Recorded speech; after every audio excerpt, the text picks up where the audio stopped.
사업연도 변경입니다.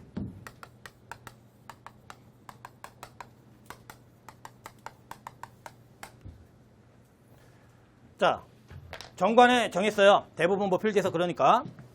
사업연도가 지금 정해져 있는데 정관에 지금 1월 1일부터 12월 말로 우리가 넣어놓은 거예요. 일반적인 법인처럼. 근데 이번에 뭐 이유가 생겨가지고 6월 말로 바꾸고 싶은 거예요. 6월 말 법인으로. 그럼 7월 1일부터 6월 말까지 이렇게. 그런데 가능하냐? 법인세는 가능하다 이겁니다. 내가 선택한 거를 지금 사정이 생겨갖고 이유가 있어갖고 바꾸고 싶다? 그러면 법인세는 막지 않겠다. 다만 과세관청 입장에서는 여전히 12월 말 법인으로 알 수 있겠죠. 그러니까 의사표시를 해와야죠. 그래서 사업연도 변경 신고서 한 장 넣어달라는 겁니다. 신고서를 한 장 넣어달라는 거예요. 그러면 과세관청이 확인만 할 테니까. 이게 그런 건데, 자, 우리 사업연도 아이파예요. 지금 아이파인데 원래 12월 말 법인으로 가정을 합니다. 자, 그러면 1월 1일부터 12월 말일입니다. 요건 작년이라고 해볼게요. 그런데 올해는 19년인데 얘는 조금 길게 가볼게요. 자, 이제 20이에요. 그러면 기존에 우리가 사업연도가 요 빨간 거예요. 요렇게 적용받던 아이파입니다. 1월 1일부터 12월 말까지. 그런데 요렇게 바꾸고 싶은 겁니다. 7월 1일부터 6월 말까지로 요렇게 바꾸고 싶은 거예요. 잘 일어나요? 안 일어나요? 예, 인생이 무료할 때 하는 짓이에요. 사업연도를 왜 바꿉니까? 자, 그런데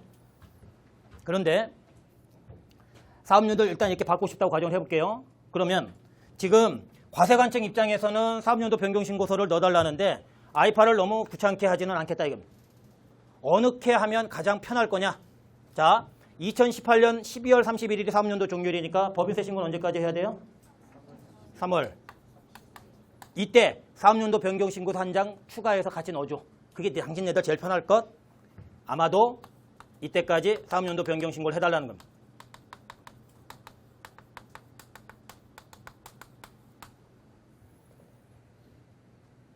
아마도 이게 제일 편하겠죠? 아니, 갑자기 12월 말까지 내라 그러면 짜증날 거 아니에요? 나 지금 전공진 가야 되는데. 그렇죠? 자, 그러면 지금 보세요. 변경된 사업연도가 언제부터 언제까지죠? 7월 1일부터. 직전 사업연도 종료는 언제죠, 그러면? 12월. 그래서 얘를 뭐라고 표현하냐면 직전 사업연도 종료일부터 3개월 내에 신고 이렇게 표현하고 있어요. 그걸 이게 자, 직전 사업연도 종료일부터 3개월 내. 그러니까 이게 무슨 의미라고요? 법인세 신고할 때 같이 넣어달라 그런 의미라고요, 이게. 자, 그런데 이게 조금 조심을 하셔야 되는 게 뭐냐면요. 이게 재작년에 우리 세무사 시험에 한번 나왔나? 뭐 3년 됐나요? 이 플러스라는 개념은 우리가 이제 뭐냐면 로부터라는 거죠, 이렇게. 근데 시험에는 이전으로 나왔어요. 직전 사업연도 종료일 이전 3개월이 되는 날까지 신고해야 된다고요. 그러면 어떻게 해석이 되는 거예요? 이렇게 해서 9월 말까지라고 해석이 되는 거죠. 그렇죠? 그러니까 출제자들이 가끔 장난치는 게 뭐냐면 우리 시험 대비하시는 분들이 갖고 있는 한계가 뭐냐면 숫자에 집착한다는 겁니다. 그냥 여기에 아주 집착을 하세요. 이런 것도 관심을 가지셔야 되는데. 근데 이거는 좀 문제가 좀 나중에 풀어보시고 그러면 좀 쪼잔하다. 뭐 이렇게까지 하냐. 그런 느낌을 받으실 수 있어요. 근데 그건 트레이닝 과정입니다. 생각해 보세요. 제가 상담이 들어왔어요. 사업연도를 이렇게 바꾸고 싶은데 언제까지 신고하면 돼요? 그랬더니 9월 말까지 하셔야 돼요. 그리고 알아보니까 이 사람들 9월 말까지 변경 신고하고 알아보니까 3월 말까지 하면 되는데요. 그럼 미안합니다.